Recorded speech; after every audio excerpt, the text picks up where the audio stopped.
می‌کنی که یک دقیقه بله نه اصلا یک دقیقه واسه میگم این یک دقیقه خیلی خوبه که بتونیم عشقمون رو به هم دیگه بگیم. از من همین الان بگم بندی شما رو خیلی دوست می‌دارم. ما بیشتر شما رو بچه‌ها هم همه دوست دارم. ما شما رو بسیار دوست می‌داریم. همه ملت من فکر کنم وقتی که من با آزمایشگاه جایی میرم من می‌بینم که چقدر مردم میان و از این روی خوشت، از این زبان شیرینت خیلی مردم دوست دارن و همیشه در رابطه با تو به خوبی صحبت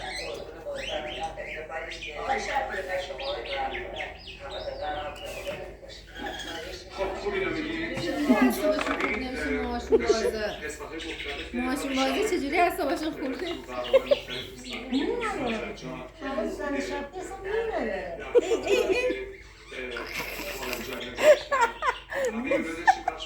همش تو بود یا خود اینجا ولی واقعا صفحه مستقلیت نیستن همه جا حضور داره شما رو زنی نجات بده من دیگه گاز داریم